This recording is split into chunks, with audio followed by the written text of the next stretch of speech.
Good morning, Ohio. James Ernest of the Grueling Truth Radio Network here with Howard Means, author of Splash, 10,000 Years of Swimming. Howard, thank you for joining us. Thank you for having me, James. What inspired you to write the book? Well, I've been a swimmer my whole life. I swam on my first meet when I was 5 years old. I swam through high school and college. I coached for 7 years. Then I took up writing for a career, and I realized I've been saving material on this for more than 25 years.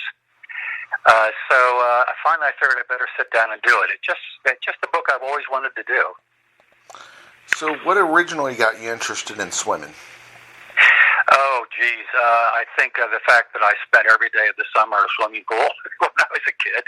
My mother stowed me there while she played cards on the side of the pool. And it was swimmer, it was a survival skill under those circumstances. Of course, it still is a survival skill for a lot of people. That's more of a story, though. Oh, definitely. Yeah. With that,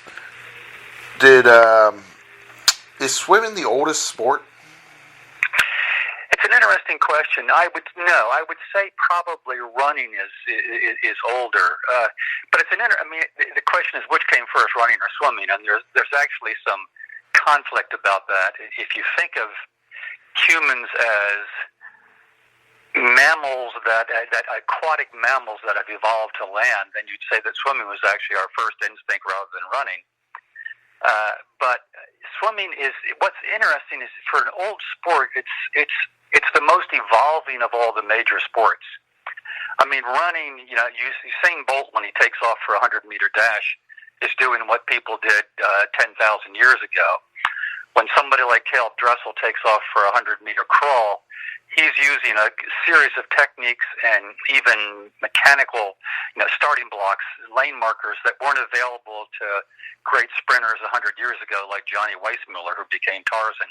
The strokes are evolving, the pools are evolving, all the equipment's evolving, the suits are evolving. So it's really hard to compare times and to compare performance over generations.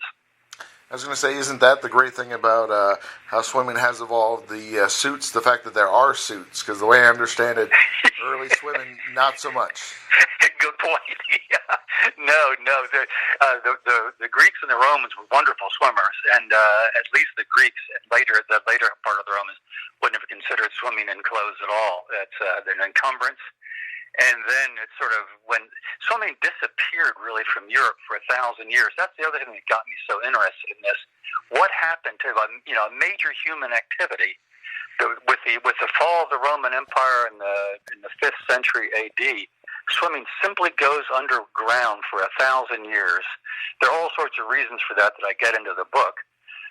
But when it reappears in England and Europe in the 17th, mostly the 18th and 19th century, swimmers become encumbered, especially female swimmers, with more clothing than you can possibly imagine. You look at some of those things, and they had lead weights sewed into the hems of the swimming dresses so they couldn't float up to the water and reveal the legs. They were impossible to swim in. Yeah, I was going to say, if you're already weighed down by how much clothes, and then you add literal weights to it. I mean, that is just ridiculous. It really is. And so basically they waded in the water, but then around 19 teens, before that, a woman named Annette Kellerman, a wonderful wild Australian cannonball, liberated women from encumbering swimwear, and the Janssen Bathing Suit Company out of Oregon towards about 1920 actually created a swimsuit that looks more or less like a modern swimsuit. Where is the most popular place to swim? Is it pools? Is it lakes? Is it beaches? It's a really good question. I think pools. I think beaches are a lot of people like to wear bikinis to beaches, but studies have shown that about 80% of bikinis never get in the water. So bikinis and beaches are wonderful for sunbathing, but the number of people who swim on a daily basis or on a weekly basis, in the 10 to 20 millions, I think, in the United States. So there are a lot of people swimming laps, going up and down and up and down. And now there are a lot of people getting into open water swimming, which, swimming in my part of the country, there's an annual swim across the Chesapeake Bay. They have them all around. They kind of have them all around the world, actually, these days. And so that's become very popular, too. Early on, we mentioned about, was it the first sport? Was it the second sport? Yeah. Speaking about sports, the Olympics, what are your thoughts on the fact that they are postponing the Olympics? Yeah, well, I was hoping my book would come out about the same time as the Olympics because there'd be a little reflected glory there. It's just when you think of how hard people train for these things, and you have a peak in every sport. You have a moment. Rowdy Gaines, who's one of the great swimmers of the last 50 years, and he does the Olympic commentary. He was the fastest swimmer in the world, no question about it. The Usain Bolt of swimming in 1980 when Jimmy Carter canceled pulled America out of the Moscow Olympics. And he told me that, and I think I have this number remembered correctly, there were 371 people who qualified for the Olympics to represent the United States in the Olympics in all events in 1980 who did not perform in 1976 and never performed again in 1984 or beyond. So these were 371 people who reached the peak of their athletic performance and never got strutted out in the international stage like that. And it's sort of sad. In this case, maybe there'll be an Olympics in 2021, but I wouldn't bet on it. And so people are just going to miss their moment after all that work. So, who is the greatest swimmer of all time? Boy, there's a rough one. Let me see. It's funny. I try in the book to compare modern swimmers, and I create this kind of handicap system to account for the fact that, swimsuits now shed water, or and swimsuits in the 1920s absorbed water, so you ended up weighing more than when you started the race.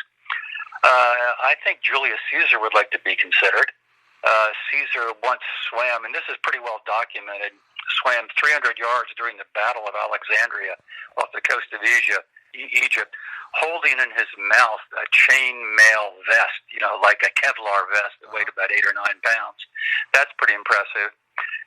Benjamin Franklin deserves a nod here too. Franklin was an ardent swimmer, and there's one famous moment when he's living over in London, and somebody asks him to perform, and he strips his clothes on the spot, plunges naked into the Thames, and swims 3 miles down the Thames, doing all sorts of tricks while he does it.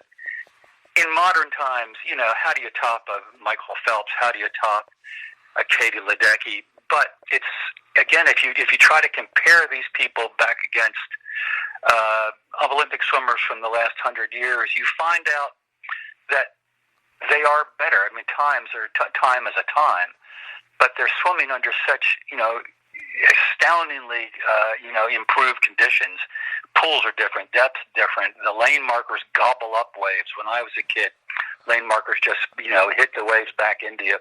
All that stuff. So it makes it hard to compare. Very true. Now, with swimming, it's one of those things that everyone in theory can do, but to do it well is an extreme challenge. Do you feel it's possible to be an Olympic athlete, take some time off, and be able to come back, like we were saying, how they could end up missing?